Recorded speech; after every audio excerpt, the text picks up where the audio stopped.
بسم اللہ الرحمن الرحیم ناظرین، آپ دیکھ رہے ہیں پروگرام ہیلتھ اسپیشل اور میں ہوں آپ کا میزبان حکیم محمد احمد سلیمی۔ آپ جانتے ہیں کہ ہم اس پروگرام میں صحت کے حوالے سے مختلف ٹاپکس پر بات کرتے ہیں اور جو آپ کو روزمرہ مختلف صحت کے مسائل درپیش ہوتے ہیں ان کا حل آپ کے کچن سے پیش کرتے ہیں۔ آج کا جو ہمارا پروگرام کا موضوع ہے وہ بھی پاکستان میں اگر دیکھا جائے تو اس کو سٹون بیلٹ کے نام سے یاد کیا جاتا ہے، یعنی کہ گردے کی پتھری۔ گردے کی پتھری کا معاملہ ہم ہر گھر میں تقریباً کوئی نہ کوئی مریض اس کا نظر آتا ہے، اور اس کی یہ کن علامات کو ہم یا سامنے آئیں تو ہمیں یہ پتہ چلے کہ یہ گردے کی پتھری ہو گئی ہے، یا مریض کو پریشان ہونا چاہیے کہ گردے کی پتھری کی طرف بڑھ رہا ہے، اور گردے کی پتھری کیوں ہوتی ہے، اور پاکستان میں ہمارے ارد گرد یہ گردے کی پتھری کے مریضوں کی تعداد میں کیوں اضافہ ہو رہا ہے۔ اس کے علاوہ گردے کے اور کون سے مسائل ہیں جن کے بارے میں ہمیں جاننا بہت ضروری ہے، اور پھر گردے کے نکارہ ہونے کے جو مسئلہ ہے وہ کیوں ہوتا ہے۔ جب یہ رینل ٹرانسپلانٹ کی ہم بات سنتے ہیں کہ گردے نکارہ ہو گئے اور اب گردے کو تبدیل کرنا پڑے گا آپ کی فیملی کا، یا وہ بندہ جو میچ کر جائے گا اس کا گردہ آپ کو تبدیل کرنا پڑے گا، وہ صورتحال کیوں پیدا ہوتی ہے، ان تمام مسائل پر ہم بات کریں گے آج کے پروگرام میں۔ اور ہمارے ساتھ اب سب کے جانے پہچانے پروفیسر حکیم جواد اشفاق، پرنسپل حمایت اسلام طبیہ کالج موجود ہیں۔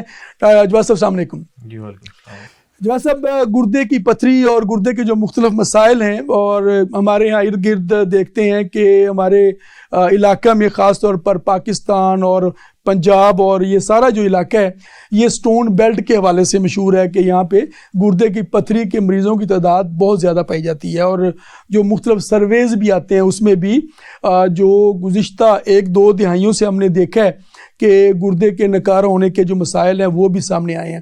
تو سب سے پہلے تو ہم اس کے مسائل پر بات کرنے سے پہلے یہ جاننا ضروری ہے کہ گردے بیسیکلی ہیں کیا، تعداد میں کتنے ہوتے ہیں، اور یہ کیسے کام کرتے ہیں، تھوڑا سا اس کے بارے میں بتائیے۔ جی بسم اللہ الرحمن الرحیم، بہت شکریہ آپ نے پروگرام میں دعوت دی، اور پہلے کی طرح آج کا ہمارا موضوع جو ہے وہ انتہائی اہم ہے۔ تو ہماری باڈی کے اندر جو ہے وہ 2 گردے اللہ تعالیٰ نے ہمیں دیے ہیں، اور میڈیکل میں ایک ٹرم استعمال ہوتی ہے، one is necessary other is accessory, اچھا، کہ ایک ضروری ہے دوسرا مددگار ہے۔ تو اللہ تعالیٰ نے جو ہمیں 2 گردے دیے ہیں تو اس کے پیچھے بھی سائنس یہی ہے کہ نارمل جو ہیومن ہے اس میں ایک کڈنی جو ہے وہ 90% جو ہے وہ ورکنگ میں ہوتا ہے، اور دوسرا 10% جو ہے وہ ورکنگ میں ہوتا ہے، اور اگر خدا نخواستہ وہ 90% والا ہی اوبویسلی پہلے ڈیمیج ہوگا، اور وہ 10% ورکنگ میں ہونا بھی ضروری ہے کہ اگر وہ 10% بھی کام نہیں کرے گا تو وہ سکڑ جائے گا۔ تو یہ اللہ تعالیٰ نے انسان کی جو ہے وہ فنکشنل ہونا ضروری ہے، دوسرے جی بالکل دوسرے کو بھی فنکشنل ہونا ضروری ہے۔ تو جب وہ زیادہ ورکنگ والا کڈنی جو ہے وہ کسی وجہ سے جو ہے وہ ڈیمیج ہو جاتا ہے تو پھر جو ہے وہ دوسرا کڈنی سارا کا سارا جو ہے وہ لوڈ اٹھا لیتا ہے۔ تو یہ ہمارا جو کڈنیز ہیں یہ 2 کڈنی، ایک دایاں اور ایک بایاں کڈنی جو ہے وہ موجود ہوتا ہے، اور اس کا جو بیسیکلی فنکشن ہے ہماری باڈی کے اندر یہ فلٹریشن پلانٹ ہے، اور اس کا کام جو ہے یہ فلٹریشن کا ہے۔ ہمارے بلڈ کے اندر جتنا بھی ویسٹ مٹیریل ہے جس میں یوریا ہے، یورک ایسڈ ہے، اور ویسٹ سبسٹانسز ہیں، ان کو جو ہے وہ باڈی سے ریموو کرنا اور بلڈ کو پیوریفائی کرنا، یہ کام ہمارا کڈنی جو ہے وہ پلے کرتا ہے۔ یعنی ایک فلٹریشن کا ایک کام ہے، فلٹریشن کا کام جو ہمارے جسم کے اندر صفائی کے مختلف مراحل ہیں، ایک کام گردہ بھی کرتا ہے، جو خون کے ساتھ ویسٹ مٹیریل آتا ہے وہ اس کو صاف کر کے جو ویسٹ ہے وہ پیشاب کے راستے نکل جاتا ہے، اور وہ یوریٹر جو پیشاب کی نالی ہے اس کے ذریعے مثانے میں آتا ہے اور اس پہ یوریتھرا وہ نکال دیتا ہے۔ مین جو فلٹریشن پلانٹ ہے نا، باقی چیزیں جیسے لیور بھی ڈیٹاکسیفیکیشن کرتا ہے، لیکن مین جو رول ہے فلٹریشن میں وہ ہمارے کڈنیز کا ہی ہے، گردے کا ہے۔ اچھا، اس کے علاوہ گردے کا مطلب یہ کوئی الیکٹرولائٹ کے بیلنس کو بھی اس کے جی بالکل یہ سوڈیم کو، کلورائڈ آئن کو بیلنس کرنا، باڈی میں واٹر کو بیلنس کرنا، ٹھیک ہے، اگر باڈی کے اندر واٹر زیادہ ہے تو اس کو ریموو کرنا، اور باڈی اس میں نو ڈاؤٹ ہارمونز بھی اس کے انوالو ہوتے ہیں، اور کڈنی جو ہے اس کے اوپر گلینڈ بھی موجود ہے، ایڈرینل گلینڈ، اور اس کے بھی ڈفرینٹ ہارمونز جو ہے موجود ہیں۔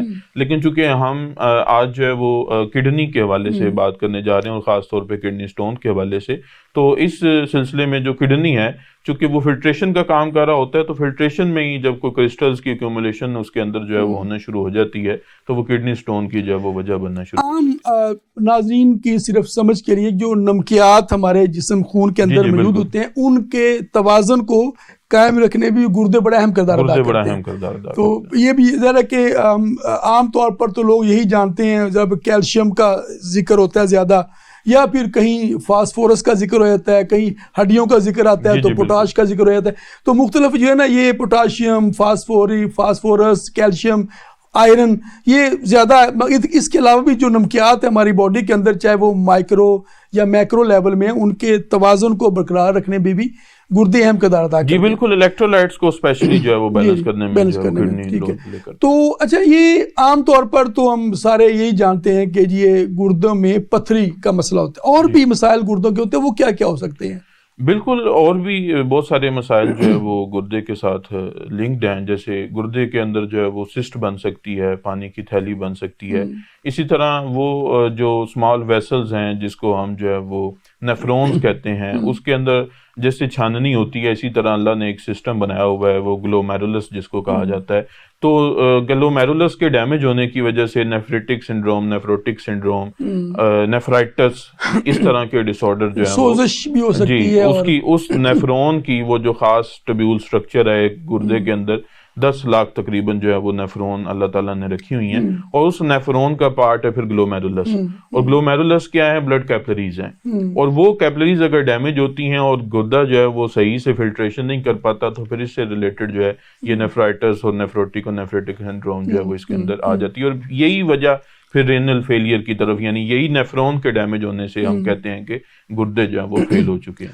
عام طور پر یہ جو گردے کا آپ نے فیل ہونے کی بات کی نا، تو یہ زیادہ تر جوڑا جاتا ہے شوگر کے مریضوں کے ساتھ، ڈائبٹک جو پیشنٹ کے ساتھ جوڑا جاتا ہے کہ جو ڈائبٹیز کے پیشنٹ ہیں وہ لیٹر آن جو ہے جیسے ان کی کرونک صورت بن جاتی ہے تو وہ گردے ان کے ڈیمیج ہو جاتے ہیں اور وہ گردے نکار ہو جاتے ہیں.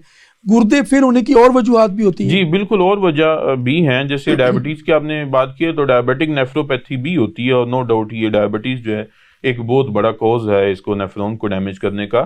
لیکن اس کے علاوہ کڈنی سٹون جو ہے یہ بھی جو ہے وہ ڈیمیج کر سکتا ہے اور رینل فیلئر کی طرف جا سکتا ہے. اسی طرح اگر انفیکشن پرولونگ چلتی ہے تو وہ اس کا جو ہے وہ سبب بن سکتی ہے. اسی طرح ہائی بلڈ پریشر جو ہے اگر کسی کو رہتا ہے اور وہ اس کا ٹریٹمنٹ نہیں کرتا، اس کو نارمل لیول پہ نہیں لاتا، تو اللہ تعالیٰ نے ایک خاص جو ہے وہ سکت رکھی ہے خون کی نالیوں میں بھی کہ اس کے وہ پریشر کو برداشت کر سکتی ہیں. تو یہی جو چھوٹی چھوٹی نالیاں اگر اس کے اوپر زیادہ پریشر مسلسل پڑتا رہے گا تو یہ ڈیمیج ہو جائیں گی، اور یہ بھی پھر جو ہے وہ اچھا یہ بڑی اہم بات کی آپ نے کہ بلڈ پریشر کے حوالے سے تو عام طور پر لوگ سمجھتے ہیں کہ شاید کوئی دل کے ساتھ ہی مسئلہ ہے، مطلب یہ صرف بلڈ پریشر بڑھے گا تو یار دماغ کی رگ پھٹے گی یا ہارٹ اٹیک ہوگا، اس طرح کا معاملہ. جی بالکل. تو یہ اگر بلڈ پریشر زیادہ ہو تو گردے بھی اس سے ڈیمیج ہو سکتے ہیں، بلکہ نکارہ تک ہو سکتے ہیں، اس میں معاملات ہیں. اچھا اب ہم تھوڑے سے بات کرتے ہیں کہ یہ گردے کی جو پتھریاں بنتی ہیں یہ کیوں بنتی ہیں پتھریاں، یعنی کہ یہ کیسے یہ سارا عمل ہوتا ہے، کیا اسباب ہیں اس کے پیچھے گردے کی پتھریوں؟ جی ہم نے جیسے سٹارٹ میں بات کی ہے کہ کڈنی جو ہے وہ فلٹریشن کا کام کرتا ہے. تو جیسے آپ نے کہا کہ کیلشیم بھی اس کے پاس آتا ہے، فاسفورس بھی اس کے پاس آتا ہے، آکزالیٹ بھی اس کے پاس آتا ہے، اور اس نے یورین کے ذریعے بہت سارے سالٹ جو ہے وہ ریموو کرنے ہوتے ہیں. تو جیسے ہماری باڈی کے اندر بلڈ کے اندر جو ہے فار ایگزامپل کیلشیم کا لیول بڑھ جاتا ہے تو اس کو کہتے ہیں ہائپر کیلسیمیا، ٹھیک ہے. اسی طرح آکزالیٹ کا لیول بڑھ جاتا ہے تو اس کو کہتے ہیں ہائپر آکزالوریا. تو اگر کیلشیم کا آکزالیٹ کا لیول ہمارے بلڈ کے اندر کسی وجہ پہ، اس وجہ پہ بھی ہم بات کرتے ہیں، اگر کسی وجہ سے جو ہے وہ بڑھ جاتا ہے تو وہ زیادہ کیلشیم جو ہے جیسے وہ ہمارے کڈنی پہ پہنچتا ہے فلٹریشن کے لیے تو اس کے کرسٹلز وہاں پہ جو ہے وہ اکٹھے ہونا شروع ہو جاتے ہیں. اسی طرح یورک ایسڈ ہے، اب یورک ایسڈ بھی باڈی سے ایکسکریٹ آؤٹ کرنا جو ہے وہ کڈنی کا، گردے کا کام ہے. اور اگر وہاں پہ ایک بندہ جو ہے، جیسے اگر ہم اس کی وجوہات کی طرف تھوڑا سا، چونکہ ہمیں ملانا پڑے گا اس کو، کہ ایک پرسن کم پانی پیتا ہے، اس کو ڈی ہائیڈریشن ہے، وہ ویسے ہی پانی کم پیتا ہے، تو کم پانی پینے کی وجہ سے بھی کڈنی سٹون ہوتے ہیں، چونکہ پانی اتنا اویلیبل نہیں ہوتا کہ اس ویسٹ مٹیریل کو وہ باڈی سے ریموو کروا پائے.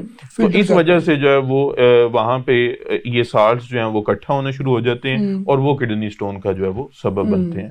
اچھا اس میں بعض ماہرین صرف چونکہ جنرل سمجھنے کے لیے کہ ایسے لوگ جن کا ہاضمہ مسلسل خراب رہتا ہے، وہ ایسیڈک ہوتے ہیں، تو وہ کہیں نہ کہیں جا کے جب میٹابولزم ان کا ڈسٹرب ہوتا ہے تو پھر ان لوگوں میں ٹینڈنسی زیادہ ہو جاتی ہے گردے کی پتھری بننے کے حوالے سے. تو کیا کہتے ہیں اس حوالے سے, کوئی ہاضمے کے مسائل کا بھی تعلق ہے؟ ڈائریکٹ تو اس کا جو ہے وہ کوئی لنک نہیں بنتا, البتہ جو ہے وہ سسٹین ایک امائنو ایسڈ ہوتا ہے جس کا تعلق ہماری گٹ کے ساتھ بھی ہوتا ہے, ہیئر نیل کا بھی پارٹ ہے, مسلز کا بھی پارٹ ہے.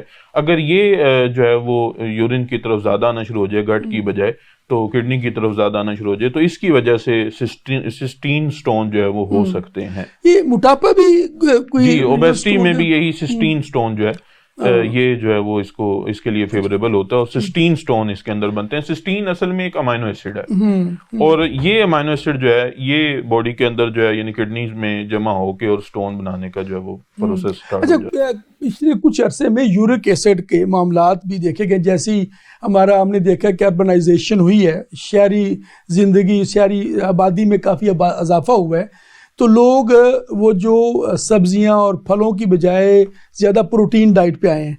تو اس کے بعد سے دیکھا ہے کہ یورک ایسڈ کے مسائل, اچھا یورک ایسڈ کا عام طور پر تو یہ تھا کہ جی جب یورک ایسڈ بڑھ جائے تو جوڑوں میں درد کا مسئلہ ہے, آرتھرائٹس یا اس طرح گاؤٹ وغیرہ کے حوالے سے بات جاتی ہے. تو اب کچھ عرصے سے یہ بھی دیکھنے کہ یورک ایسڈ کی پتھریاں بھی بننی شروع ہو گئی ہیں. جی جی بالکل. ٹھیک ہے, اور کتنی قسم کی پتھریاں, مطلب کون کون سی پتھریاں بنتی ہیں, اور آج کل کیا ریشو زیادہ جا رہی ہے اس والے سے؟ اس میں جو سب سے زیادہ سٹون ہوتا ہے وہ کیلشیم آکسالیٹ سٹون ہوتا ہے. تقریباً سمجھ لیں کہ 70% کیسز کے اندر جو ہے وہ کیلشیم آکسالیٹ سٹون ہوتا ہے. ٹھیک ہے, اسی طرح 10% کیسز کے اندر جو ہے وہ راؤنڈ اباؤٹ جو ہے وہ یورک ایسڈ سٹون ہوتا ہے. اسی طرح کیلشیم فاسفیٹ سٹون ہوتا ہے. ٹھیک ہے, اسی طرح سسٹین سٹون ہوتا ہے, اور بعض کا جو ہے وہ یورین ٹریکٹ کی انفیکشن کی وجہ سے بھی جو ہے وہ سٹون بن جاتا ہے, لیکن اس کے بہت ریئر چانسز ہوتے ہیں. ٹھیک ہے, تو یہ ڈفرنٹ ٹائپ آف سٹون جو ہیں اس میں سب سے زیادہ کامن جو ہے وہ کیلشیم آکسالیٹ ہے, اور سیکنڈ نمبر پہ جو ہے وہ کیلشیم فاسفیٹ, اور پھر یورک ایسڈ. اب یورک ایسڈ کی چونکہ ابھی آپ نے بات کی ہے, تو یورک ایسڈ ہماری باڈی میں بنتا کیسے ہے؟ یہ ہماری باڈی میں ایک سبسٹانس ہوتی ہے پیورین. پیورین جو ہے یہ اصل میں نائٹروجنس بیس ہے, اور یہ ہمارا جو وراثتی مادہ ہے D N A R N A, اس کو بنانے میں اس کا بڑا کردار ہوتا ہے. اور یہ کچھ فوڈز ایسی ہیں جس میں پیورین جو ہے وہ زیادہ سبسٹانس میں موجود ہوتی ہے, چونکہ جیسے ابھی آپ نے بات کی ہے کہ گوشت لوگ زیادہ کھا رہے ہیں, سبزیاں کم کھا رہے ہیں, تو اسپیشلی جو ریڈ میٹ ہے جس میں جو ہے خاص طور پہ بڑے کا گوشت ہے, اس کے اندر پیورین زیادہ ہوتی ہے. اب وہ پیورین جو ہے اس کا پھر جو ہے وہ چونکہ اینڈ پروڈکٹ یورک ایسڈ آنی ہے, اور یورک ایسڈ کا لیول جو ہے وہ باڈی میں پھر بڑھنا شروع ہو جاتا ہے. تو جب یورک ایسڈ کا لیول باڈی میں بڑھنا شروع ہوگا تو obviously وہ پھر یورک ایسڈ سٹون جو ہے اس کی طرف جائے گا. اچھا ایک اور بھی ہے اس میں, مچھلی کے حوالے سے بھی, چونکہ وہ وائٹ میٹ کی بات کرتے ہیں لوگ عام طور پر, تو یورک ایسڈ کے حوالے سے مچھلی کو وہ جی مچھلی اس میں اصل میں سب ٹائپ کی مچھلی نہیں آتی, اس میں خاص طور پہ جھینگے آتے ہیں. جھینگے اور شیل فش وہ کچھ مخصوص ٹائپ کی فشز ہیں. اس میں عام یہ جو کالا رہو مچھلی ہیں جو ہم زیادہ کھاتے ہیں وہ اس میں کم آتی, اس کے اندر وہ نہیں آتی, اتنا پیورین نہیں ہے, پیورین اس طرح موجود نہیں ہے جو کہ یورک ایسڈ کا لیول انہانس کرے گا. وہ یہ زیادہ جھینگے وغیرہ کے اندر جو ہے وہ موجود ہے. یعنی کہ جو مچھلی لوگ کھانے والے ہیں وہ اگر گھر میں بنا کر کھائیں تو محفوظ سائڈ پہ لے سکتے ہیں. اگر وہ مگر یہ بازار سے جو بڑی بڑی شاپ سے وہ جو جس آئل میں لے کر کھا رہے ہوتے ہیں تو اس سے ان کو پھر بھی پرہیز کرنا. ہاں جی, وہ تو بالکل ہر حالت میں ٹاکسک ہو جاتی ہے. جتنی بار وہ فرائی کرتے جائیں گے اتنا عوام کو بھی اتنا شعور آ چکا ہے. پتھری کا مسئلہ ہو نہ ہو, کوئی نہ کوئی ہیلتھ کا مسئلہ کوئی نہ کوئی ایشو جو ہے وہ لازمی ہے. چسکے کے ساتھ ساتھ آپ بیماری بھی لے کے آتے ہیں. تو یہ ظاہر ہے کہ ہم سردیوں کا موسم شروع ہو رہا ہے اور مچھلی کا سیزن بھی آئے گا, اور بڑی بڑی دکانوں پہ مچھلیاں تلی جائیں گی, اور جس آئل میں تلی جاتی ہیں وہ صحت کے حوالے سے اپنے کوسچن مارک رکھتا ہے. تو ہم نے لوگوں کو بتا دیا, اب ان کو خود فیصلہ کرنا ہے کہ وہ کون سی مچھلی کھائیں گے. ایک بات اور جو ہے, جو سب سے زیادہ جو شعبہ طب سے تعلق رکھنے والے لوگ ہیں ان پر انگلی اٹھائی جاتی ہے, جیسے گردے کی پتھری کے یا گردے نکارہ یا گردے سوزش یا اس طرح کے مسائل کے ساتھ معالج ایلوپیتھک ڈاکٹر کے پاس جاتا ہے, تو وہ سب سے پہلے یہ کہتا ہے کہ کسی حکیم سے کشتہ تو نہیں کھایا. تو یہ کشتوں سے پتھری کیسے بنتی ہے, یہ ذرا بتائیے کچھ. ہم نے جیسے بات کی ہے کہ پتھری بننے کی وجوہات میں سے جو وجہ ہے وہ کیلشیم کا لیول بڑھ جانا, فاسفیٹ کا لیول بڑھ جانا, آکسالیٹ کا لیول بڑھ جانا, یورک ایسڈ کا لیول بڑھ جانا. اب جو کشتہ جات ہم استعمال کرواتے ہیں دیکھیں اس میں تو کوئی ایسا عنصر جو ہے وہ موجود نہیں ہے جو ان منرلز کو جو ہے وہ بڑھا رہا ہوگا، ٹھیک ہے. اگر خاص اسپیشلی آپ کوئی ایسا کشتہ یوز کرواتے بھی ہیں جو فار ایگزامپل کیلشیم کا لیول بڑھا رہا ہے، تو کیلشیم تو ڈیلی لیول پہ جو ہے وہ لوگ استعمال کر رہے ہیں اور دھڑا دھڑ استعمال کر رہے ہیں، کیلشیم کی ٹکیاں وہ پی جا رہے ہیں، اور ویسے دیکھا جائے تو پوری قوم کو ہی جو ہے وہ کیلشیم کی اور وٹامن ڈی کی کمی ہے، اور لوگ اس کو ثواب کا کام سمجھ کے جو ہے نا وہ ٹی وی پہ ٹیلی ویژن پہ یعنی کہ یہ ڈرگ کے طور پر نہیں، سپلیمنٹ کے طور پر اس کے ایڈ آ رہے ہیں، اور وہ تمام تقریباً گائناکالوجسٹ یا جو آرتھوپیڈز ہیں وہ سارے وائٹامن ڈی اور کیلشیم کا دھڑا دھڑ استعمال کروا رہے ہیں. تو یعنی کہ اگر یہ پیرامیٹر یہ بنایا جائے کہ کیلشیم کے سورس کی کوئی دوائی یا کوئی چیز لے رہے ہیں تو میرا خیال ہے وہ جو بیچارے حکیم یوز کرتے ہیں ان کا تو لیول بہت نیچے چلا جاتا ہے. تو پھر پتھری کا سبب تو وہ جو شوش نک والی گولیاں ہیں جو پانی میں گل جاتی ہیں، اور وائٹامن ڈی کی جو گولیاں ہیں اس میں کیلشیم اور وائٹامن ڈی ملا کے دیتے ہیں نارملی، تو پھر پتھری کے سبب تو وہ بن رہی ہیں چیزیں. اور عام طور پر ہمارے ہاں تو یہ ظاہر ہے کہ کیلشیم اور وائٹامن ڈی کا استعمال زیادہ اس لیے ریکمینڈ کیا جا رہا ہے کہ کمی دیکھنے میں آ رہی ہے. بچوں میں بڑوں میں فریکچر ریٹ بڑھ گیا، تو تجزیوں سے یہ پتہ چلا کہ ہماری پوری نیشن میں وائٹامن ڈی اور کیلشیم کم ہو رہا ہے. اس وجہ سے ماہرین نے کہا کہ کیلشیم انٹیک بڑھا دیا جائے. تو پھر یہ ڈاکٹر کس طرح یہ پہلی بات سوال یہ کر دیتے ہیں کہ جی آپ نے کوئی کشتہ کھایا ہوگا جس کی وجہ سے آپ کا گردے خراب ہو رہے ہیں یا آپ کے گردے پتھری بن رہی ہے. یہ پھر صرف تعصب کی بنا پر یا پیچھے کوئی نالج بھی اس میں؟ جی بالکل، میں نے جیسے ہم نے ایک اور پروگرام میں بھی یہ بات کی تھی کہ رینل فیلئر کی سب سے بڑی وجہ، چونکہ گردے ہمارا جو موضوع ہے، اور اس کی سب سے بڑی وجہ وہ ہے جی پین کلرز میڈیسنز کا، NSAIDs کا، جس میں یہ پورا گروپ آتا ہے، ڈکلوفینک سوڈیم، ڈکلوفینک پوٹاشیم، نیپروکسن سوڈیم، آئبوبروفین، یہ ساری ایلوپیتھک ڈرگز ہیں. بالکل ایلوپیتھک ڈرگز ہیں، اور ڈکلوران بڑی مشہور اس کا برانڈ ہے. تو اس میں جو جتنی بھی پین کلرز ہیں جو NSAID فیملی میں آتی ہیں ساری کی ساری، اور وہ اس کے اوپر جتنی موجودہ پرانی سابقہ ریسرچ، ہر ریسرچ اس بات کو سپورٹ کرتی ہے کہ یہ رینل فیلئر کرتی ہیں، یہ ہمارے گردے فیل کرتی ہیں، اور لمبے عرصے تک کوئی بندہ اگر پین کلرز لے رہا ہے تو وہ اس کے گردے فیل کر دیں گے. تو آپ نے کبھی کسی مریض سے سوال کیا، کسی ڈاکٹر سے نے پین کلر کھا کے آئے ہو آپ کے گردے خراب ہوئے ہیں، کبھی سوال کیا آپ نے؟ میں نے اپنے طور پہ تو کیا ہے، لیکن ڈاکٹر نے کبھی نہیں کیا. کہ اس نے کبھی نہیں پوچھا کہ جناب آپ کا رینل فیلئر کی کیا یہ وجہ تو نہیں ہے کہ جو آپ لمبے عرصے تک جو ہے وہ درد کی دوائیاں کھاتے رہے ہیں. ہم نے خود ہاسپٹل سیٹ اپ پہ دیکھا ہے کہ آرتھوپیڈکس جو فزیشنز ہیں وہ چونکہ پین کلر بہت زیادہ یوز کرواتے ہیں، اور پھر وہ پتہ لگتا ہے جی کہ رینل فیلئر ہو گیا، اس کی تو نیفرون جو ہے وہ ڈیمیج ہو چکی ہیں، تو وہ اس طرف وہ نہیں آتے کیونکہ انہوں نے سیف ہینڈ پہ رہنا ہوتا ہے.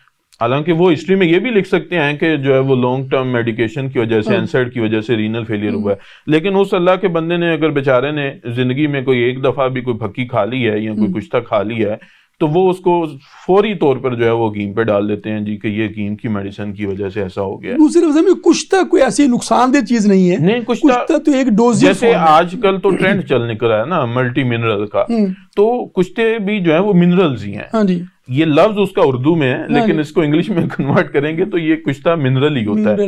تو ڈفرینٹ کشتہ جات کو مکس کر کے اگر کوئی ملٹی منرل لے رہا ہے تو وہ ویسے بھی ڈفرینٹ برانڈز کی جو ہے وہ ملٹی منرل مارکیٹ میں اویلیبل ہیں، اور لوگ اس کے لیے ڈاکٹر سے پوچھتے بھی نہیں ہیں. لوگ اپنے طور پر جو ہے وہ اس کو اوور دی کاؤنٹر میڈیسن کر کے اس کو اپنے طور پر جی ہم طاقت کی دوائی لے رہے ہیں، اور ہم جو ہے وہ بیسیکلی جو منرل وہ ٹیبلٹ کی فارم میں لے رہے ہیں وہ بھی کشتہ جاتی ہیں. جتنے بھی ملٹی منرل اور ملٹی وائٹامنز کے نام سے یوز ہو رہے ہیں وہ سارے تقریباً اس کو اگر عرف عام میں کہیں تو وہ کشتے ہی ہیں. تو اس لیے آج سے یعنی کہ یہ کہنا کسی بھی مالج کا کہ آپ کشتہ کھایا تو اس لیے آپ گردے کی پتھری یا گردے نکارہ ہوئے تو یہ غلط ہے، اس کا حقیقت سے کوئی تعلق نہیں ہے. تو ناظرین ابھی آپ نے دیکھا کہ حکیم جواد اشفاق صاحب کشتے کے بچوں کے، ہم یہ سوال اس لیے بار بار اٹھا رہے ہیں کہ جب بھی کوئی مریض کسی ایلوپیتھک ڈاکٹر کے پاس جاتا ہے تو وہ اس سے جو چند سوال کرتا ہے اس میں کہتے ہیں جی آپ کو گردے کی تکلیف ہے تو کسی حکیم سے دوائی تو نہیں کھائی.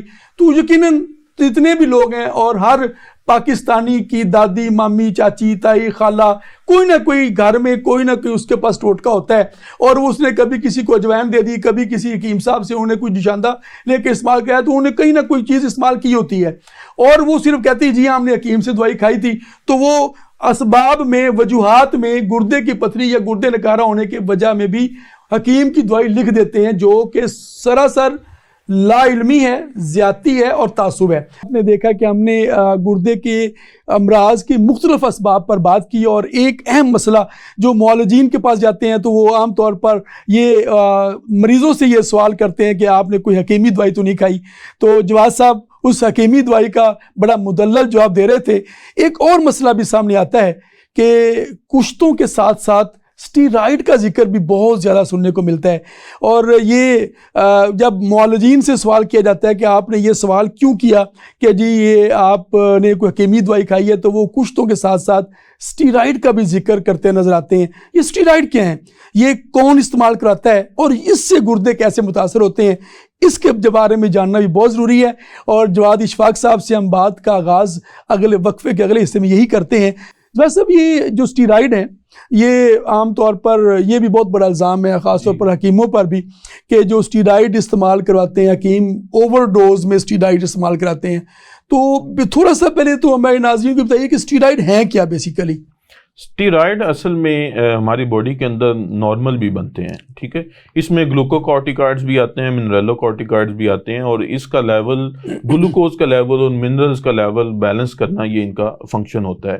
جو میڈیکیشنز میں اسٹیرائڈ جو یوز کیے جاتے ہیں ان کا اصل میں جو ہے وہ اینٹی انفلیمیٹری, اینٹی الرجک اور جو ہے وہ خاص طور پہ یہ امیونو سپریسنٹس ہوتے ہیں, یعنی یہ آپ کی قوت مدافعت کو کم کرتے ہیں. اس لیے خاص طور پر ایسی بیماریاں جو آٹو امیون ڈیزیز ہوتی ہیں جس میں آپ کی قوت مدافعت ہی آپ کی بیماری کے اوپر, آپ کی باڈی کے اوپر جو ہے وہ حملہ کرتی ہے اور آپ کی بیماری کی وجہ بنتی ہے, تو اس ایسی ڈیزیز کے اندر خاص طور پہ جو ہے وہ اسٹیرائڈ استعمال کروائے جاتے ہیں ایلوپیتھک سسٹم آف میڈیسن کے اندر.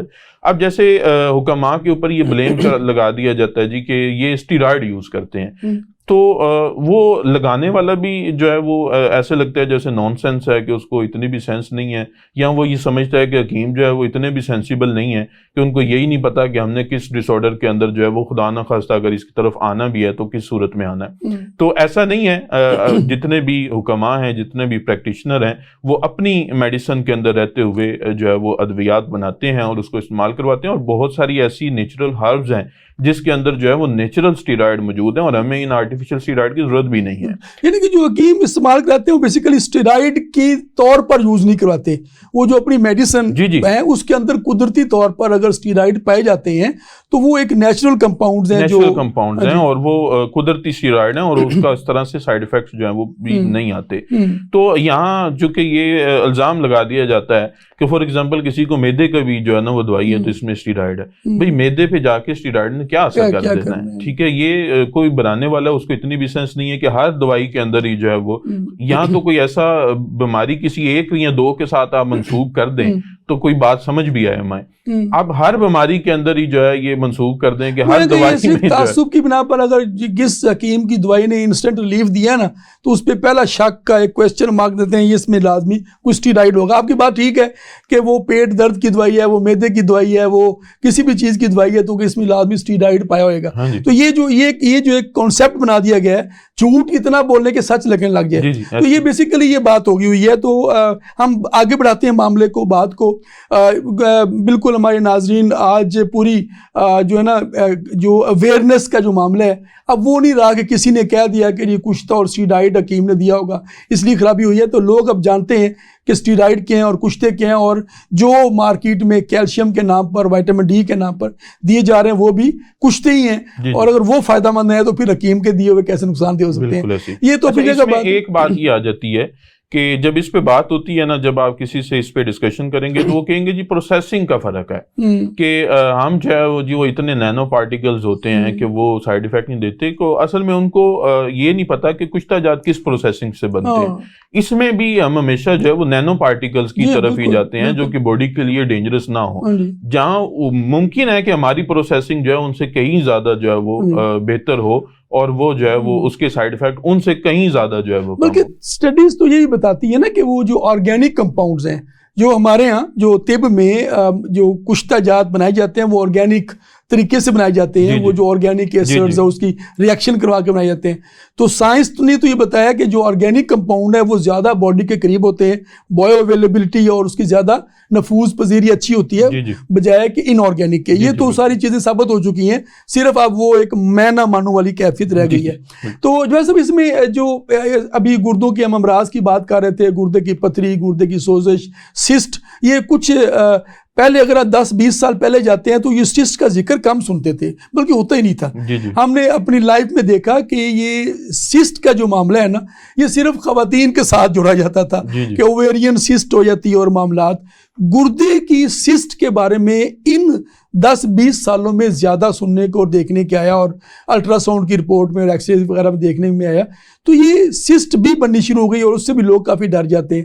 تھوڑا سا سسٹ کے بارے میں یہ بتائیے.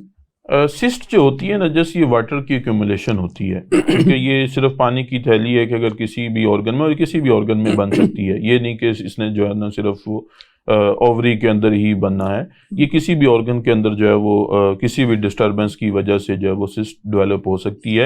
اور سسٹ یوزلی اتنی, ویسے تو پولیسسٹک کڈنی ایک ڈیزیز بھی ہے اور وہ سیویئر ڈس آرڈر ہے, لیکن اگر ہم ایک سمپل سسٹ کی بات کر رہے ہیں تو وہ اتنی کوئی ڈرنے والی اس میں جو ہے وہ بات نہیں ہوتی. ایجنگ کے ساتھ بھی اس کا کوئی تعلق ہے کہ ایجنگ کے ساتھ بھی, کیونکہ ایجنگ کے اندر جو ہے وہ مالیکولر لیول پہ, جینیٹک لیول پہ چینجز آنا شروع ہو جاتی ہیں. ڈی این اے لیول تک جو ہے وہ ایجنگ جو ہے وہ اصل میں اس کی فزیولوجی اگر دیکھی جائے تو ڈی این اے کے ڈیمیج ہونے کی وجہ سے ہی ایجنگ جو ہے وہ سٹارٹ ہونا شروع ہو جاتی ہے. تو ایک لنک اس سے بھی جو ہے وہ اس کا بن سکتا ہے, لیکن عام طور پہ عام کیسز میں جو ہے وہ اس کا یہ لنک نارمل اگر کوئی سسٹ ہے اور کوئی پرابلم پین شین نہیں کر رہی تو اتنی زیادہ پریشانی والی بات نہیں ہوتی ہے. تو بعض صورتوں میں وہ پھر وہ تشخیص کے لیے ضروری ہے کہ الٹرا ساؤنڈ اور اس ٹیسٹ وغیرہ سے سارا لیا جائے. اچھا, یہ جو ہماری گردے کی پتھری بننے کی ہم نے وجوہات پہ بات تو کی, تو وہ کون سی 2-3 علامات ہیں جب وہ آئیں سامنے تو کسی بھی عام آدمی کو پریشان ہونا چاہیے؟ جی, وجوہات کے اوپر ہم تھوڑی سی پہلے مزید اور بات کر لیتے ہیں. ہم نے دیکھا ہے کہ پچھلے کچھ عرصے کے اندر جو ہے وہ کڈنی سٹون جو ہے وہ بہت زیادہ بڑھ رہے ہیں, خاص طور پہ نوجوانوں کے اندر. تو اس کی جو ایک بڑی وجہ ہے وہ کاربونیٹڈ ڈرنکس بھی ہیں, جس کی طرف جو عام الناس ہے اس کی توجہ نہیں جاتی, ٹھیک ہے, یا دلوائی بھی نہیں جاتی. اصل میں یہ جو کاربونیٹڈ ڈرنکس ہیں اس کے اندر جو ہے وہ فاسفورس موجود ہوتا ہے, فاسفورک ایسڈ. اب یہ فاسفورک ایسڈ جو ہے جب ہمارے باڈی میں جاتا ہے, بلڈ میں جاتا ہے, تو فاسفیٹ کیلشیم کو باہر نکال دیتا ہے. تو فاسفیٹ جب بون میں سے کیلشیم کو باہر نکالے گا تو ایک طرف بون ویک ہوگی, بون کی ڈینسٹی جو ہے وہ کم ہوگی, ٹھیک ہے, دوسری طرف ہمارے بلڈ میں کیلشیم کا لیول بڑھ جائے گا. تو جب بلڈ میں کیلشیم کا لیول بڑھ جائے گا تو ہم سٹارٹ میں یہی بات کرتے آئے ہیں کہ جب بلڈ میں کیلشیم کا لیول بڑھ جائے گا, اس کنڈیشن کو ہم ہائپر کیلسیمیا کہتے ہیں, اور یہی کڈنی سٹون کی جو ہے وہ وجہ ہے, ٹھیک ہے. تو اس طرح سافٹ ڈرنکس جو ہیں وہ وجوہات میں سے, یہ جو کڈنی سٹون دن بدن بڑھتے جا رہے ہیں اس کی بڑی وجہ جو ہے وہ سافٹ ڈرنکس. ہمارے اب اوور آل جو نیشن میں اب عمر کا تو لحاظ ہی نہیں رہا. ہم نے دیکھا ہے کہ وہ چند دن کے بچوں کو بھی کولا مشروب دینا شروع کر دیا ہوا ہے, فیڈر میں وہ ڈال کے, اور بڑی عمر کے لوگ بھی اور کھانے کے ساتھ نماز کی طرح فرض کر کے یہ استعمال کرنا شروع کر دیا ہوا ہے. اور یعنی کہ گویا کہ وہ کشتہ اسٹیرائڈ اور وہ اس سے زیادہ نقصان دہ جو چیز ہے وہ فیزی ڈرنکس ہیں, وہ کاربونیٹڈ ڈرنکس ہیں جو ہم ٹھنڈے مشروبات کھانے کے لوازم کے طور پر استعمال کرتے ہیں. اس سے کہیں زیادہ جو ہے وہ نقصان دیں, اور وہ تو کسی ایک پارٹ کے اوپر ایفیکٹ کرتے ہوں گے, یہ تو پوری باڈی کے اوپر ایفیکٹ کرتے ہیں. تذابیت بڑھ گئی, معدے کی تذابیت کا معاملہ بھی اس سے ہو گیا, ہاضمہ بھی خراب ہو گیا, گردے کی پتھری کا بھی معاملہ, اور پھر آگے جا کے موٹاپا اور دل کے امراض بھی. تو یہ ایک فیزی ڈرنک ایک اہم مسئلہ ہے, اور یہ معالجین جہاں پہ دیگر چیزیں بتاتے ہیں وہ اپنے مریضوں کو یہ لازمی بتائیں کہ خدارہ فیزی ڈرنکس کا استعمال کم سے کم کریں جو کاربونیٹڈ ڈرنکس ہیں, اگر کسی برانڈ کا نام نہ ملے. جی بالکل, یہ خاص طور پہ جو کالا پانی ہے نا اس کی اگر ہم ایک تو وہ کالا پانی کی سزا تھی پہلے دی جاتی تھی, اور یہ بھی کالا پانی سزا ہے. جی جی, یہ بھی قوم کو سزا ہے کالا پانی. یہ خاص طور پہ جو کالا پانی ہے نا, اگر اس کی ہسٹری میں آپ جائیں تو یہ ایک فارماسسٹ نے اس کو بنایا تھا, اور اس کا مقصد اصل میں یہ تھا کہ اس کو سر درد کی دوائی کے طور پر جو ہے نا وہ بنایا گیا تھا. تو بعد میں پھر جو ہے لوگوں نے اس کو جو ہے وہ عام ڈرنک سمجھ لیا اور اس کے پھر وہ بے شمار مسائل جو ہے نا وہ اسی کی وجہ سے. ہمارے پاس چونکہ وقت بھی محدود ہوتا ہے ہم تھوڑا سا آگے بڑھتے ہیں. اور اس کا جو علامات ہیں, اب یہ عام طور پر لوگوں کو پیشاب کرتے ہوئے تکلیف ہوتی ہے, پیشاب میں کمی ہو جاتی ہے یا وہ کھل کے پیشاب نہیں آتا, تو ایسی اس کے علاوہ بھی کوئی معاملات؟ اصل میں یہ جو کڈنی پین ہوتی ہے نا, یہ ہمارا ایریا جو ہے نا یہ جس کو ہم جو ہے وہ رائٹ سائڈ پہ جگر کے وجہ تھوڑا سا نیچے جی, اور لیفٹ سائڈ میں تھوڑا سا جس کو پنجابی میں ہم وکھیاں کہہ دیتے ہیں, سادہ کر دیتے ہیں تاکہ عوام کو سمجھ آ جائے. تو اس ریجن کو کہا جاتا ہے لمبر ریجن. ٹھیک ہے, اب لمبر ریجن جو ہوتا ہے اس میں ہمارے کڈنیز جو ہے وہ موجود ہوتے ہیں. تو جب آپ کو کڈنی سٹون ہوتا ہے تو آپ کے یہ والی سائڈ کے اوپر جو ہے وہ سیویئر پین ہوتی ہے. کڈنی سٹون کی پین جو ہے وہ سیویئر پین ہوتی ہے. آپ کو یورین کرتے ہوئے, پیشاب کرتے ہوئے بھی پین ہو سکتی ہے, آپ کو پیشاب کے اندر خون بھی آ سکتا ہے, آپ کو جو ہے وہ الٹی بھی ہو سکتی ہے, متلی بھی ہو سکتی ہے, اور اگر وہ انفیکشن کر رہا ہے تو اس کی وجہ سے پھر آپ کو جو ہے وہ بخار بھی ہو سکتا ہے, ٹھنڈ بھی لگ سکتی ہے. تو یہ علامات جو ہیں وہ کڈنی سٹون کے اندر جو ہے وہ, اور اس میں ایک علامت یہ بھی طے ہوتی ہے کہ یہ درد ٹریول کرتی ہے پیچھے سے آگے کی جانب. جی جی بالکل بالکل, یہ جو ایلک ریجن ہے جہاں پہ ہماری اپینڈکس ہوتی ہے, اس ریجن کی طرف جو ہے یہ پیچھے سے آگے کی طرف جو ہے وہ موو کرتی ہے. جو در پین موو کرے تو سمجھ لے کہ وہ رینل پین ہو رہی ہے اور معاملات ہو رہے ہیں. پھر یہ پیشاب کی رکاوٹ اور یہ ساری چیزیں تو واضح ہوتی ہیں اور معاملات. اس کے لیے ٹیسٹ کون کون سے ہو سکتے ہیں؟ جو اس میں جو بیسک ٹیسٹ ہے وہ تو الٹرا ساؤنڈ ہے. ٹھیک ہے, الٹرا ساؤنڈ پہ ڈائگنوز ہو جاتی ہے, نہیں تو پھر اس کے لیے سی ٹی اسکین بھی کروایا جاتا ہے. سمپل جو یورین انالیسز ہے اس کے اوپر بھی اگر آپ ٹائپ آف کڈنی کو ڈائگنوز کرنا چاہیں تو یہ بھی پوسیبل ہے, چونکہ جو یورین ہے اس کی جب کیمیکل ایگزامینیشن ہوتا ہے تو اس کی جو پی ایچ ہوتی ہے وہ 4.5 سے لے کر 8 تک جو ہے وہ اس کی نارمل پی ایچ ہوتی ہے. لیکن اگر یہ جو ہے وہ زیادہ ایسیڈک ہو رہی ہے تو اس کا مطلب ہے کہ یورک ایسڈ سٹون ہے. ٹھیک ہے, اگر یہ جو ہے وہ الکلائن ہو رہی ہے زیادہ, یعنی 8 سے اوپر جا رہی ہے, تو اس کا مطلب ہے کہ اس میں جو ہے وہ کیلشیم اور فاسفیٹ سٹون جو ہے وہ اس کے اندر موجود ہیں. تو ٹائپ آف سٹون کو ہم سمپل یورین انالیسس سے بھی اس کا ایسٹیمیٹ جو ہے وہ کر سکتے ہیں. کرسٹل اور کاسٹ وغیرہ بھی آتی ہے جس سے وہ کلیئر ہو جاتا ہے کہ کون سی قسم کی پتھری, یعنی کہ جو ماہر ہیں وہ آسانی سے پیشاب کے ٹیسٹ سے بھی جج کر سکتے ہیں. لیکن جو اس کا ڈائگنوسٹک ٹیسٹ ہے اس میں الٹرا ساؤنڈ ہے جس کے اوپر جو ہے وہ کیلکولس آ جائے گا. تو کیلکولائی کڈنی سٹون ایک ہی بات ہے. ٹھیک ہے, اس کو اور بھی ڈیفرنٹ اس کے جو ہے وہ نام ہے, لیکن عام طور پر جو ہے الٹرا ساؤنڈ کے اندر کیلکولائی جو ہے وہ لکھا ہوتا ہے. تو کیلکولیشنز بھی تمہارے جو ریت کے ذرات بعض کا شروع میں ریت کے ذرات وغیرہ ہوتے ہیں جس سے پیشاب میں جلن اور سوزش ہو رہی ہوتی ہے, جس کو عام طور پر اگنور کر دیتے ہیں, پانی شانی زیادہ پی کے جی ٹھیک ہو گیا معاملہ. تو وہ اس وقت اگر شروع میں کنسیڈر کر لیں اور وہ توجہ کر لیں تو یہ گردے کی پتھری بننے سے روکا جا سکتا ہے. اچھا ویسے یہ تو علامات بھی ہو گئی, وہ کون سی چیزیں ہیں جن کو اختیار کریں تو ہم گردے کی پتھری اور گردے کے دیگر مسائل سے بچ سکتے ہیں؟ اس میں جیسے ہم نے پورے پروگرام کے اندر جو ہے یہ بات کی ہے مختلف, جس میں خاص طور پہ پہلے تو جو ہے وہ آپ نے پلینٹی آف واٹر جو ہے وہ انٹیک کرنا ہے.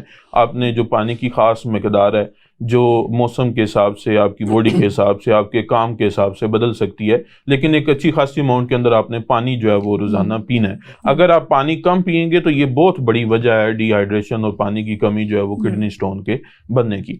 سیکنڈ جو ہم نے جیسے بات کی فوڈ کے حوالے سے, چونکہ ہم جو ہے وہ پریونٹیو میئر پہ بات کر رہے ہیں کہ کون سی احتیاطی تدابیر اپنائی جائیں جس سے جو ہے وہ گردے کی پتھری نہ بنے.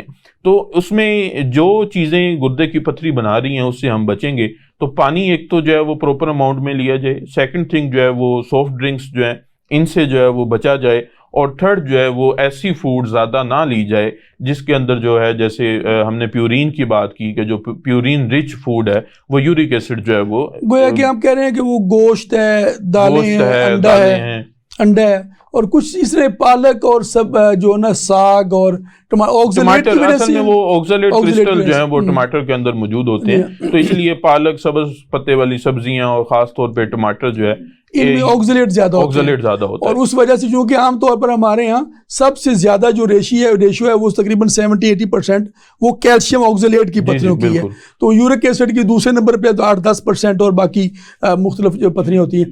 تو یہ جو ریشو ہے اس لیے زیادہ تر پھر انہی چیزوں کا پرہیز ٹماٹر، پالک، ساگ اور پھر یہ انڈا ہے، دالیں ہیں، گوشت ہے، ان کا استعمال لمٹ کر لیا جائے اور پانی کا استعمال مناسب. اور پھر یہ ہے کہ اچھا اس میں جو ہے ورزش کی بھی کئی رول ہے.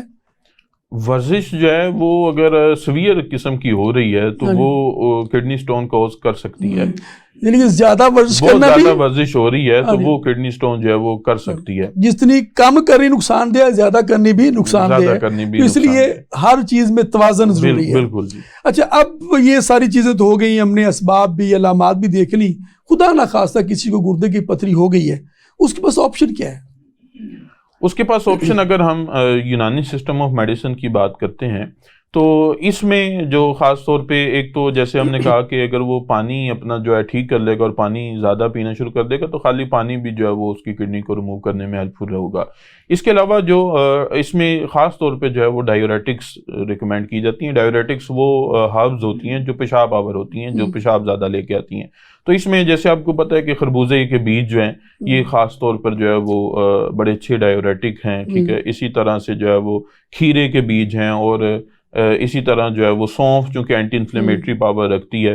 تو یہ چیزیں جو ہے وہ اس کو ٹریٹ کرنے میں ہیلپ فل رہیں گی. بلکہ ہم اس شربت کا ذکر ہی کر دیتے ہیں، شربت بزوری کا ذکر، جس کے اندر جو ہے یہ ساری چیزیں جو ہے وہ موجود ہیں، اور وہ بڑا اچھا اینٹی انفلیمیٹری بھی، آپ کی سوزش کو بھی کم کرے گا، آپ کی پین کو بھی کم کرے گا، اور ایز اے ڈائیوریٹک بھی جو ہے وہ آپ کے کڈنی سٹون کو ریموو کرنے میں اکیلا بزوری بھی جو ہے وہ کافی امپورٹنٹ. حکیم اجمل خان کے حوالے سے بھی ایک واقعہ ہے، وہ موقع تو نہیں تفصیلی واقعہ کہ وہ گرمیوں میں اس کے بیج اور سردیوں میں اس کے چھلکے ابال کر استعمال کرانے پہ ترجیح دیتے تھے، اس میں گردے کی پتھری کے حوالے سے.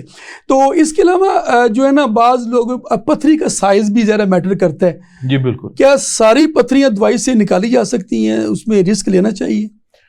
بالکل. اگر تو پتھری کا سائز جو ہے وہ چھوٹا ہے تو اس میں جو ہے وہ میڈیسن سے جو ہے وہ ایزیلی جو ہے وہ سٹون ریموو ہو سکتا ہے.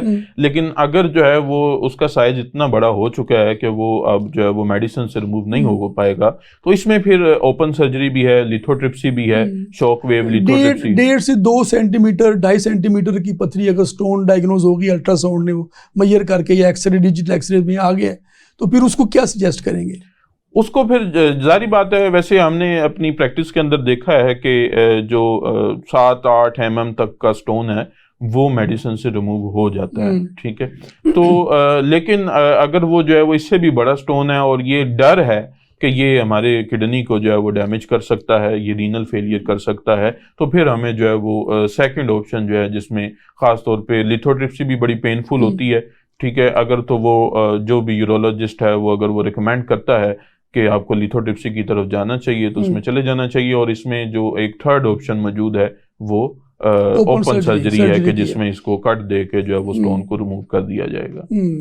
تو یعنی کہ یہ آپ پہلی آپشن تو یہ ہے کہ ان کا جو خوراک اور اس کی ڈائٹری ہیبٹس ہیں وہ ٹھیک کی جائیں، اور اس کے بعد جو قدرتی ادویات ہیں اس سے 6 سے 8 mm تک کی پتھری ہو تو وہ توڑ کر ریموو کی جا سکتی ہے. تھوڑی بہت اس سے اوپر سائز، پھر اس کی جو فارمیشن ہے وہ ظاہر ہے کہ اگر آپ یورین ٹیسٹ کرتے ہیں تو اس سے بھی آپ کو ہیلپ ملتی ہے، تو اس سے بھی آپ طے کر سکتے ہیں ابھی کس قسم کی پتھری ہے.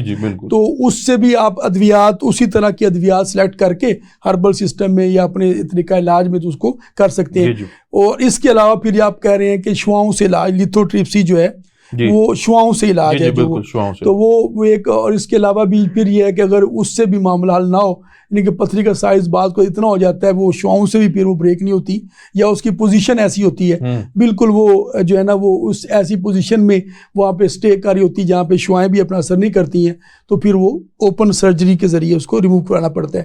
تو گویا کہ اگر کوئی ضرورت ہو تو معالجین کو کبھی بھی اتنا بڑا رسک نہیں لینا چاہیے کہ اگر کوئی پتھری اس پوزیشن میں ہے اور وہ بڑی پتھری ہو گئی ہے تو اس کو سجیسٹ کرنا چاہیے کہ وہ سرجن سے رجوع کریں. بہت شکریہ جواد صاحب. جی پچھلا ایک پروگرام ہم نے کیا تھا تو اس پہ کسی کا کمنٹ آیا تھا تو میں چاہتا ہوں کہ اس کا جواب آپ دے دیں. وہ یہ تھا کہ پاکستان کے اندر بی ایم ایس کا سکوپ کیا ہے، اس حوالے سے ذرا آپ جو ہے وہ پروگرام کو اختتام کی طرف لیں، کیونکہ ہم نے پچھلے پروگرام میں پاکستان کے اندر بی ایم ایس کے حوالے سے بات کی تھی، جو طب کی اب اعلیٰ تعلیم ہو رہی ہے اس کا سکوپ کی بات ہے. اس کے حوالے سے میں چاہتا ہوں کہ ذرا آپ اس کے حوالے سے. ہاں جی ضرور. تو اس میں تھوڑا سا بتا دیجیے آپ سکوپ کا، اگر ایک آدھ جملے میں آپ اس میں ارشاد فرمانا چاہیں. آپ کنکلوژن کی طرف آپ لے جائیں نا اس کو. اس میں یہ ہے کہ جی بہت شکریہ جواد صاحب نے جو گردے کے امراض کے حوالے سے ہم نے تفصیلی بات کی. اس میں ظاہر ہے کہ گردے کی سوزش بھی، گردے نکارہ ہونے بھی، ہم نے زیادہ فوکس گردے کی پتھری پہ رکھا، اگرچہ باقی مسائل بھی بڑی اہمیت کے حامل ہیں، پھر کسی اور پروگرام میں ہم انشاءاللہ ان پر بھی بات کریں گے. مگر چونکہ جو کامن مسئلہ ہے وہ گردے کی پتھری ہے، اور اس کے حوالے سے بہت سارے جو اشکالات پائے جاتے تھے، ہم نے کوشش کی اپنے پروگرام میں اس کا جواب دینے کی. اور آخر میں چونکہ گزشتہ پروگرام پہ کچھ لوگوں کے کمنٹس آئے، اور وہ کمنٹ یہ تھا کہ جو طب یونانی ہے، اس کی جو پاکستان میں اعلیٰ تعلیم ہو رہی ہے اس کا سکوپ کیا ہے. تو الحمدللہ پاکستان میں اس وقت 12 سے زیادہ جو پبلک اور پرائیویٹ یونیورسٹیز میں BEMS کی تعلیم شروع ہو چکی ہے، اور اس میں بڑا اعلیٰ پائے کے اطباء تیار ہو رہے ہیں، اور اس میں جو PhD لیول تک کے لوگ ان کو پڑھانے والے ہیں، اور پھر کئی 100+ جو PhD اس وقت پروڈیوس ہو چکے ہیں. اور یہ جو ہمارے کوالیفائڈ گریجویٹس ہیں جو PhD MPhil ہیں، ان کے لیے تعلیمی اداروں میں بھی ویکینسیز ہیں، اور مختلف دوا سازی ادارے ہیں، وہاں پہ بھی ان کی جاب کی اپرچونٹی بھی آ رہی ہے. کیونکہ اب جو نئے قوانین ہیں ان ریگولیٹری معاملات کو اگر کوئی سمجھتا ہے تو یہی کوالیفائڈ جدید جو طبیب ہیں وہ سمجھتے ہیں، اور ان کے لیے بڑی اچھی اپرچونٹی ہے، اور سب سے بڑی اپرچونٹی ہے اپنی پریکٹس. اور یہ پاکستان میں 3 لوگوں کو پرسکرپشن، رائٹ ٹو پرسکرپشن ہے، جس میں ایک ایلوپیتھک ڈاکٹر ہے، ایک BMS FTG حکیم ہے، اور تیسرا ہومیوپیتھک ڈاکٹر ہے. جو باقی نیوٹریشن اور فزیو تھراپسٹ ہیں، مختلف لوگ ہیں، ان کو رائٹ ٹو پریکٹس یا رائٹ ٹو میڈیسن پرسکرپشن نہیں ہے. تو یہ بہت بڑا ایک مارجن ہے، ایک بہت بڑی ایک بات ہے. مقصد کیا ہے کہ ایک کوالٹی فزیشین پیدا کیے جائیں تاکہ دکھی انسانیت کی خدمت کی جا سکے، اور جو بیمار لوگ ہیں، جو بیماریوں میں مبتلا لوگ ہیں، ان کو آسان، ان کے گھر میں موجود، ان کے کچن میں موجود ادویات سے علاج کیا جا سکے، اور ان کو سستا. اور آج مہنگائی کے دور میں اگر کسی ایک بندے کا سب سے بڑا کنسرن ہے تو وہ یہ ہے کہ اس کو سستا اور آسان اور بہترین علاج کیسے مہیا ہو. ہم اپنے پروگرام کے ذریعے انہی چیزوں پر ڈسکس کرتے ہیں. امید ہے آپ کو ہمارا پروگرام پسند آئے گا. اپنی رائے سے ضرور آگاہ کیجیے گا. انشاءاللہ اگلے پروگرام میں ایک نئے ٹاپک کے ساتھ آپ کے سامنے حاضر خدمت ہوں گے. اپنے میزبان حکیم احمد سلیمی کو اجازت دیجیے. اللہ حافظ ناصر.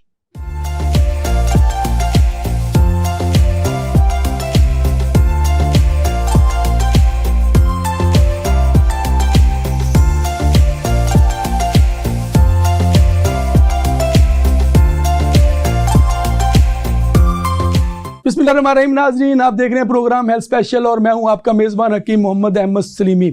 آپ جانتے ہیں کہ ہم اس پروگرام میں صحت کے حوالے سے مختلف ٹاپکس پر بات کرتے ہیں، اور جو آپ کو روزمرہ مختلف صحت کے مسائل درپیش ہوتے ہیں ان کا حل آپ کے کچن سے پیش کرتے ہیں. آج کا جو ہمارا پروگرام کا موضوع ہے وہ بھی پاکستان میں اگر دیکھا جائے تو اس کو سٹون